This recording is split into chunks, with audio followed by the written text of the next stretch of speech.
Ya Tuhan, kami boleh bersyukur dan berterima kasih.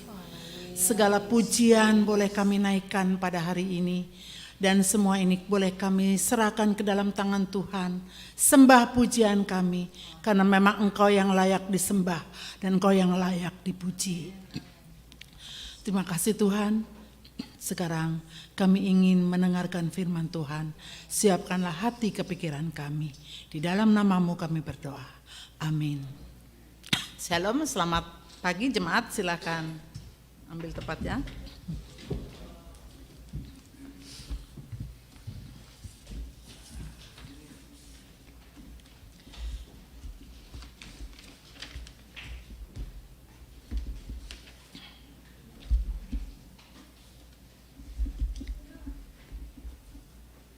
Ya, saya akan membacakan firman Tuhan yang hari ini firman Tuhan terambil dari Mazmur 39 ayatnya pertama sampai dengan keempat.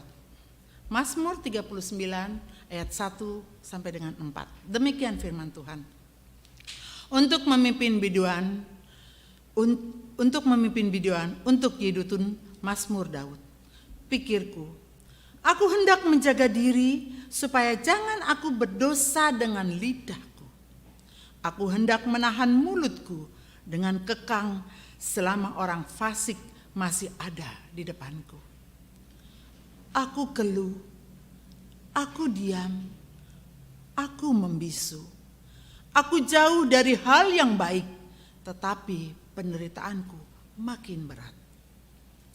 Hatiku bergejolak dalam diriku, menyala seperti api. Ketika aku berkeluh kesah, aku berbicara dengan lidahku. Amin. Demikian pembacaan firman Tuhan. Berbahagialah kita yang bukan hanya membacanya, tapi dapat mendengarkannya dan mengaplikasikannya dengan sungguh-sungguh dalam kehidupan kita hari lepas hari. Bapak Ibu jemaat sekalian, ada ungkapan kata-kata ya, adalah sebuah ekspresi. Hari ini firman Tuhan diberi tema berbicara bodoh berakhir dengan penyesalan. Ya, ada ungkapan ya dari kata-kata itu yang keluar dari mulut kita itu adalah sebuah ekspresi atau ungkapan isi hati kita. Betul atau betul? Betul ya. Firman Tuhan ungkap kata-kata yang keluar dari lidah bibir kita itu bisa menjadi bagian ungkapan isi hati kita. Atau juga bisa kata-kata yang keluar dari lidah bibir kita ini adalah merupakan satu doa yang dari hati kita yang terdalam. Kata-kata yang keluar dari mulut kita adalah kata-kata yang Tuhan berikan buat kita sebetulnya ketika kita melakukan hal-hal yang positif. Hari ini kita mau belajar ya dari Mazmur 39 ini yang menawarkan kepada kita bagaimana kita dapat memberi penghiburan ya kepada orang yang kepada orang-orang yang mungkin sedang dalam kedukaan ataupun juga menguatkan kita untuk diri kita sendiri. Ada yang perkataan yang asal keluar aja dari mulut kita. Seringkali tanpa kita sengaja kita lakukan juga ya, tanpa sengaja kita keluar begitu. Kita ngomong asal, istilahnya sekarang asal omong, asal jeplak gitu ya, seperti itu. Jadi asal ngomong aja kita ya, tanpa kita pikirkan lagi akibat sebab akibatnya dalam hal ini ya. Ada seorang penulis, ada seorang politikus dari Amerika yang bernama Jim Webb. Dia mengatakan begini, saya percaya kemarahan adalah emosi yang terbuang. Dan saya tidak suka itu. Dan saya tidak mau membuang-buang emosi saya. Seorang politikus mengatakan begitu. Hari ini kita mau belajar. Apakah kita pernah mengucapkan kata-kata yang bodoh? Tanpa kita sadari, kita sering melakukan itu. Kata-kata yang tidak membangun. Apakah kita juga pernah berkata-kata yang berisi pemberontakan melawan Allah? Misalnya ketika kita sedang mengalami satu masalah yang kita merasa bahwa kita udah gak sanggup lagi ya. Jadi kita bisa berkata gini, rasanya pengen mati aja. Rasanya saya pengen mati aja menghadapi hidup ini. Kesel banget. aduh rasanya pengen mati. Tanpa kita sadari, kita juga sering ngomong gitu ya. Pernah paling tidak pernah begitu ya. Atau ketika kita sedang mengalami konflik dengan pasangan hidup kita. Sampai akhirnya kita bilang mendingan cerai aja lah. Daripada harus jalan hidup sama kamu seperti ini. Padahal sebetulnya kalau disuruh cerai beneran kita juga gak mau. Ya kan? Tapi asal itu yang dibilang asal ngomong. Mungkin juga kita berkata seperti ini. Ketika kita perekonomian kita sedang tidak baik-baik saja ya. Tetapi perekonomian orang lain, mungkin tetangga kita, mungkin saudara kita yang lain sedang lagi baik-baiknya. Kemudian kita akan berkata, Tuhan itu tidak adil. Atau ketika kita sedang marah sama anak kita yang mungkin gak bisa dibilangin. Tanpa sengaja kita bilang, anak durhaka.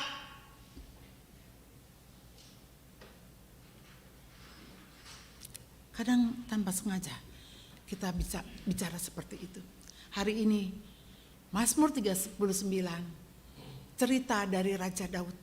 Kita akan bersama-sama untuk melihat, mendalaminya dan memikirkannya untuk kehidupan kita.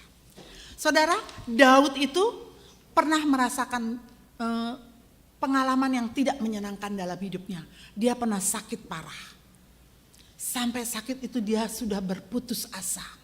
Ya, pada saat ia sudah nggak berdaya lagi, akhirnya dia menulis di Mazmur 39 ini. Pada awalnya Daud itu hanya diam saja ketika dia mengalami sakit. Tapi yang namanya sakit kan makin lama ya. Dia merasakan makin tidak enak, makin tidak nyaman. Sehingga ia merasa bahwa aduh sakit saya ini udah gak kuat lagi. Akhirnya dia mengatakan hal-hal yang bodoh. Tetapi ketika Daud tidak dapat menahan diri lagi, ia kemudian menyerukan doa. Doa kepada Tuhan, doa yang sangat indah. Seperti yang tadi baru saja kita baca dalam Mazmur 39 ini. Namun suasananya mungkin mulai tidak nyaman, mulai tidak enak pada dirinya. Akhirnya Daud berkata-kata bodoh. Kita lihat di Mazmur 39 ayat yang keempat tadi ya. Saya akan ulang kata-kata ini ya. Hatiku bergejolak dalam diriku, menyala seperti api. Ketika aku berkeluh kesah, aku berbicara dengan lidahku. Daud mengungkapkan sikap putus asanya ini sampai dia bilang, saya ingin mati saja. Yang mungkin juga pernah kita alami. Kita pernah mengalami hal seperti itu, bukan hanya saudara, saya pun sering mengalami seperti itu. Ketika saya mengalami, kayaknya kok nggak enak banget ya, di sekolah mungkin di pekerjaan ya kayaknya nggak enak banget ya, suasananya kok nggak enak banget, anak-anak dididik tuh kayaknya nggak ngerti, anak sekarang beda Bapak Ibu jemaat sekalian, susah sekali. Beda dengan zamannya saya dulu ya. Saya itu jadi guru udah dari tahun 84 sampai sekarang ya. Ketika saya pertama kali jadi guru, saya marahin murid tuh orang tua tuh bisa bilang, makasih ya Bu ya, anak saya sudah ditegur. Ketika saya marahin murid saya yang nggak bisa dibilangin, makasih Bu, anak saya sudah ditegur. Saya rasanya ada beban saya sedikit bisa berkurang. Kalau di rumah juga seperti itu gitu ya. Tetapi anak sekarang dimarahin, coba yang siapa di sini yang jadi guru, beda. Anak saya salah apa Bu? Dia ngomong apa Bu? Coba ibu perhatikan, anak saya itu nggak bisa dikasarin loh Bu. Kita di rumah tuh ngomong aja nggak pernah kasar loh Bu. Begitu saudara jemaat sekalian, kalau Susubi ketawa nih, ngalamin berarti ya beda sekali. Apa? Ini baru kita ngomong dari mulut, belum kalau kita udah kesel, kita bisa pukul, wah. Ceritanya udah lain lagi. Seperti itu Bapak Ibu jemaat sekalian ya. Jadi beda ya, zaman itu sudah beda ya. Oleh sebab itu Daud pernah mengungkapkan isi hatinya ketika dia merasa putus asa, ingin mati. Hal ini juga pernah kita alami ketika kita merasa emosi. Kita merasa marah. Kita merasa tertekan. Atau mungkin juga kita merasa hilang kendali ya, ketika kita sudah putus asa, sudah gak sanggup lagi. Bahkan kita juga bisa bicara tidak pakai pikiran lagi. Yang istilah sekarang jeplak, asal ngomong ya. Tidak pakai hati. Ketika kita ngomong, kita sudah tidak hilang kata bijaksana, kita sudah hilang. Kita sudah tidak bijak lagi dalam berkata-kata ketika kita memakai lidah kita. Saudara, hati-hatilah ketika kita berbicara. Tetapi tidak seorang pun yang berkuasa menjinakkan lidah. Ia adalah sesuatu yang buas, yang tidak dikuasai, dan penuh racun yang mematikan. Yakobus 3 ayat 8. Demikian firman Tuhan. Jadi ketika kita memakai kata-kata dengan lidah kita, sebelum kita keluar, kita harus bisa menekan diri dulu.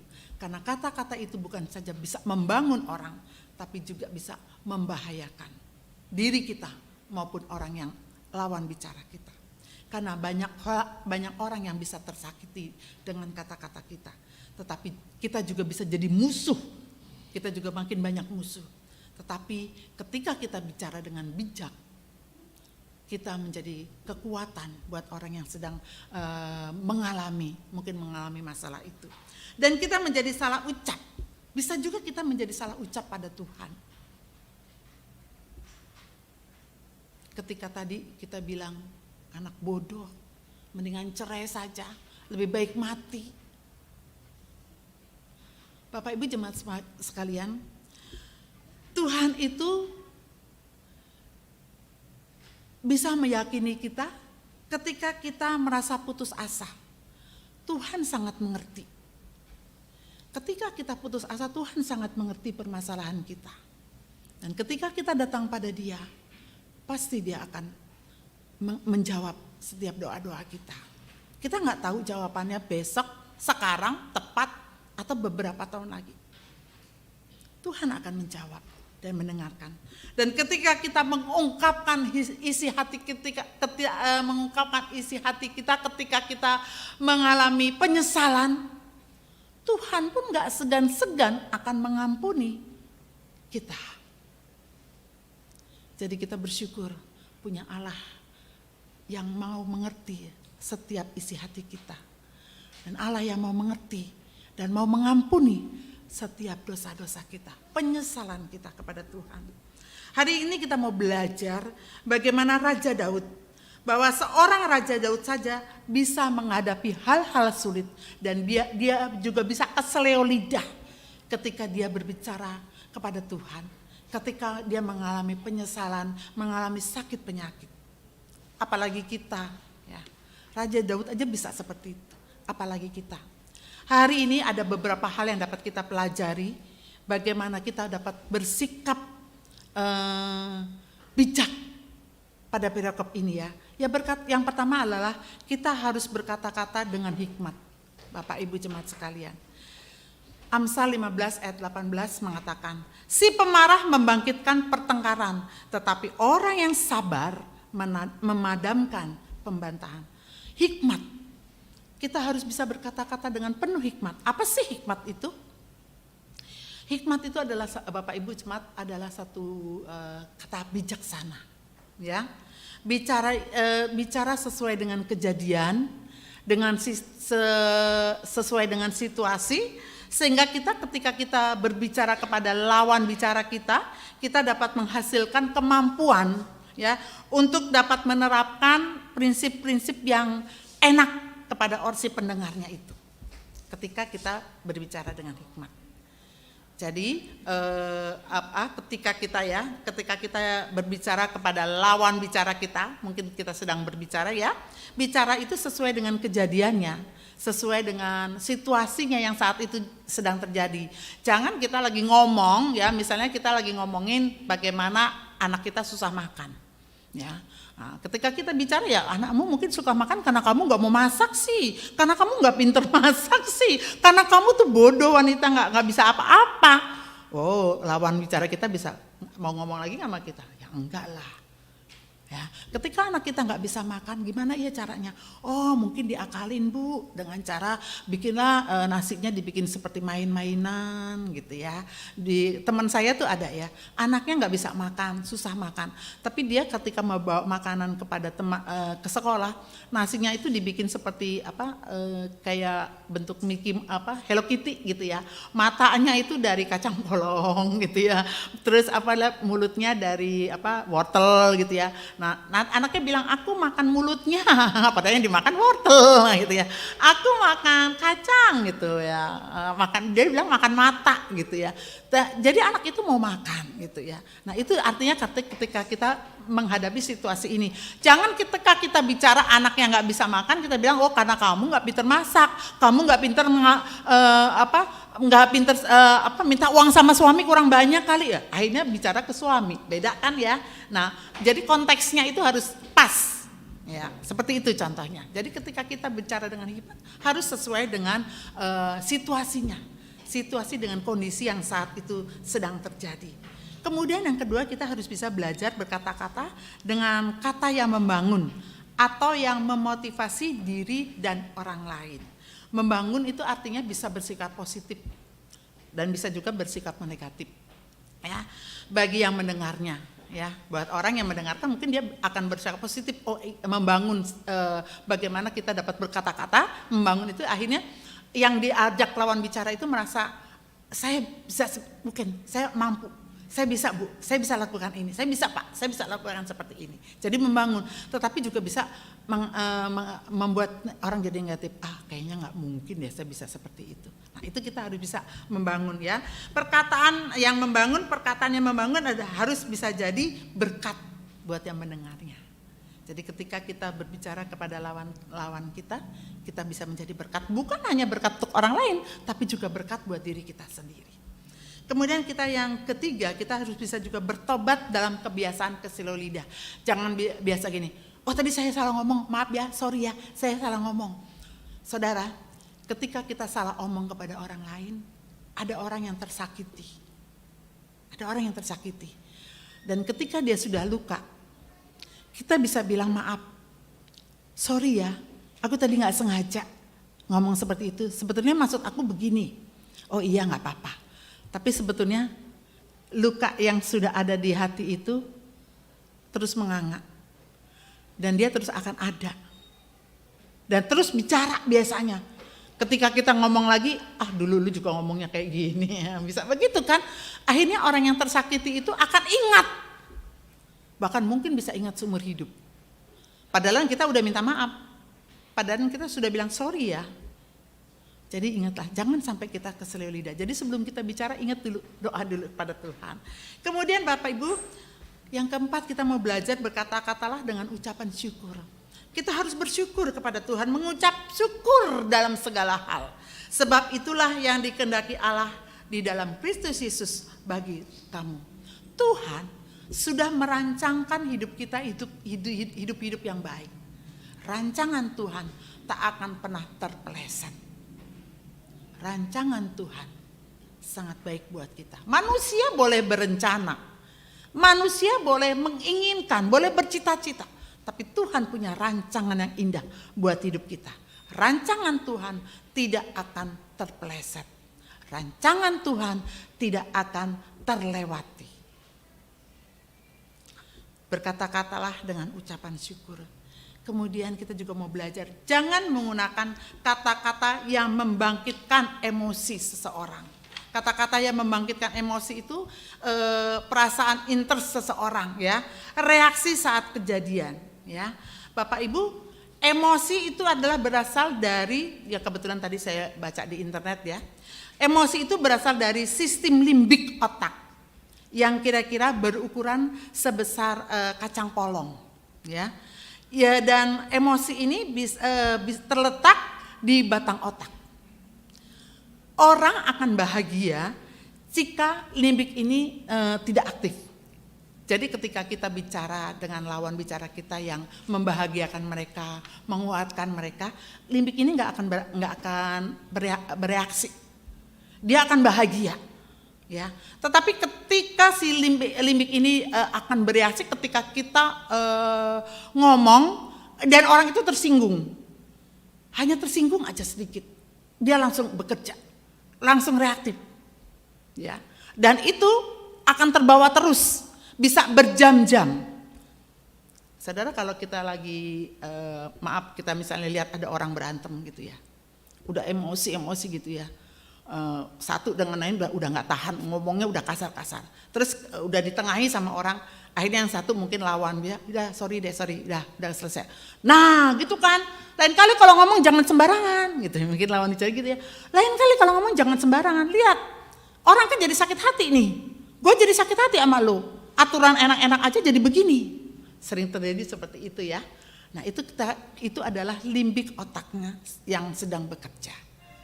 Jadi kita berusaha agar limbik otak yang ada di batang otak itu tidak bekerja, tidak menimbulkan reaksi, harus mendengarkan kata-kata yang membangkitkan rasa kebahagiaan. Jadi itu bisa jadi terjadi pada diri kita, bisa juga terjadi pada orang lain. Jadi ketika Bapak Ibu jemaat sekalian mendengarkan kata-kata yang mungkin tidak membangun, yang mungkin juga kita sedang mengalami pergumulan, terus kita diajak ngomong sama orang yang kira-kira nggak membangun, udah hiraukan aja. Oke, thank you. Saya sampai di sini aja. Nggak usah, udah saya cukup gitu. Daripada limbik otak kita nanti bekerja ya. Kalau udah reaktif itu di sini dikatakan dia akan berhenti berjam-jam setelah kejadian itu. Setelah kejadian itu dia akan berhentinya tuh nggak saat itu aja, tapi berjam-jam dia akan mulai pasif lagi. Saudara, ada kalanya kita juga lebih baik diam ketika kita menghadapi masalah. Ada kalanya kita juga diam ketika teman kita tidak membutuhkan kita untuk bicara. Karena diam itu justru yang menenangkan. Orang yang diam, dia akan merasa dirinya aman karena tidak menimbulkan masalah dengan orang lain. Tetapi bukan berarti diajak ngomong diem terus ya, bukan seperti itu ya. Diajak apa, ya diem udahlah, pokoknya saya mau diam, tidak. Artinya ketika kita berdiam itu kita tidak sedang banyak bicara. Ada orang yang saatnya membutuhkan kita untuk bicara. Ada saatnya juga orang membutuhkan kita untuk tidak bicara. Ada saatnya kita untuk berbicara kepada diri kita dan orang lain. Ada saatnya kita juga untuk diam. Karena diam itu adalah kemenangan buat diri kita. Berkat orang yang jujur memperkembangkan kota, tetapi mulut orang fasik meruntuhkannya. Ada banyak hal yang dapat kita memancing emosi kita. Tetapi pilihannya ada pada kita. Kita mau menjadi orang bodohkah ketika kita mudah marah, ketika kita mudah tersinggung, ketika emosi kita sudah membara. Tetapi kita juga bisa menjadi orang yang bijaksana. Ketika kita menghadapi masalah dengan penuh kesabaran, sehingga kita merasa damai, menjalani hidup ini bersama dengan Tuhan. Karena sejahtera dan berkat Tuhan pasti Tuhan limpahkan kepada kita. Tuhan Yesus menolong kita. Amin. Mari kita berdoa, minta Pak Yopi untuk memimpin kita dalam doa.